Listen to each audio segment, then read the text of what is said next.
Welcome back. In keeping with the auspicious month of Partasi, once again our Sadhana chef Thigam Nathoo brings you a traditional vegetarian delicacy.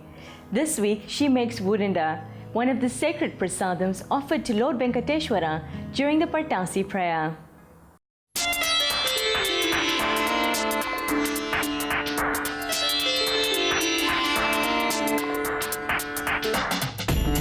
Sanvanani, welcome, Vanakkam and Namaste.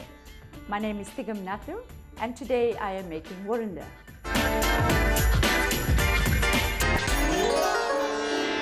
Woorandai is something found in South Indian homes traditionally, and we usually make it during Partasi.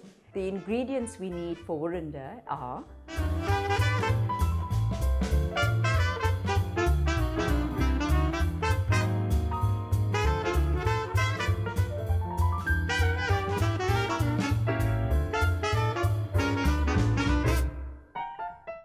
firstly, we're going to boil the gram dal.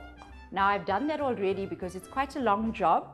So I boiled the dal earlier this morning and I boiled it till it became very soft.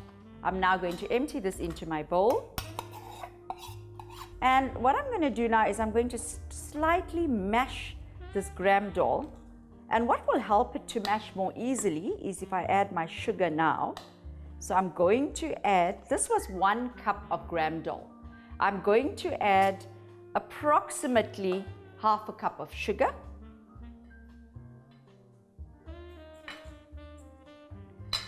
I'm going to add my desiccated coconut, which is about 1 cup. I'm now going to add my ilachi.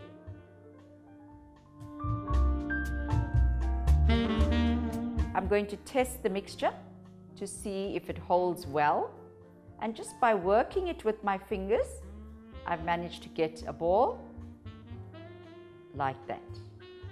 I'm going to now add some almonds. I'm not measuring, I'm just adding a little bit, not all of this. You can use nibbed almonds, you can use colored almonds, just for more effect, more variety of color. You can actually add colored nibbed almonds to this. So I'm just going to get a little teaspoon.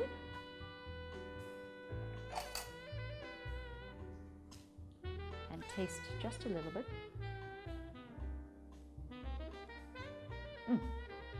That's perfect. It's got just the right amount of sugar. It's not too sweet, but I think I need a little bit more with the ilachi.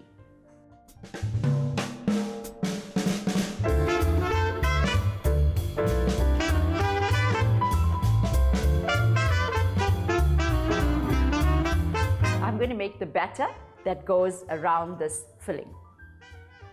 For my batter, I've got my cake flour already here.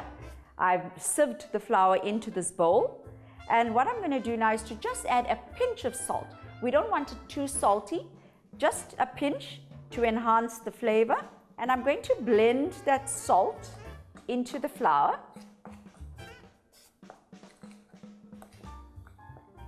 Right. My salt is now blended into my flour. I'm going to take a little bit of the ghee and rub it into the flour to get almost like a breadcrumb mixture that richens the dough slightly, or the batter slightly. I would say that's about a teaspoon. And using the tips of my fingers, I'm incorporating the ghee into the flour.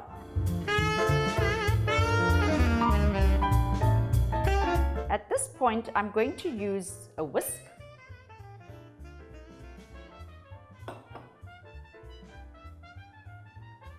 So I'm pouring in some of the milk, a little at a time. We don't want to add all the milk at once.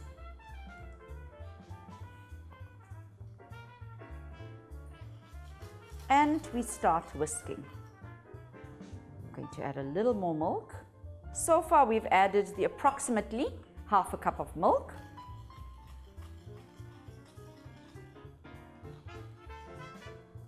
And I'm going to add the same quantity of water. And we're going to carry on whisking.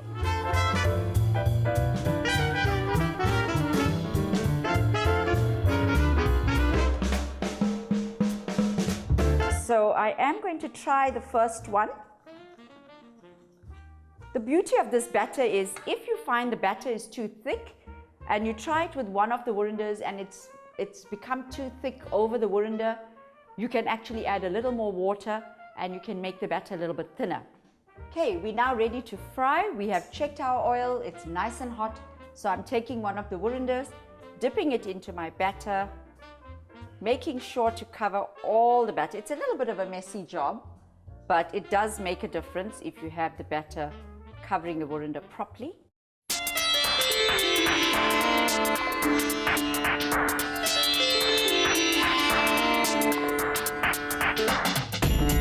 Right, and that's our woorandais done. I'm just going to get ready to plate this for you.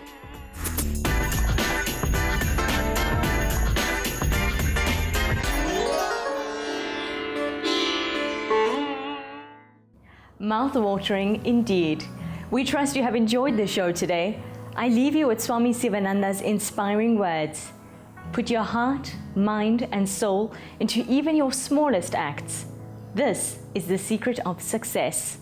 Until next time, do keep up your sadhana. Vanakkam.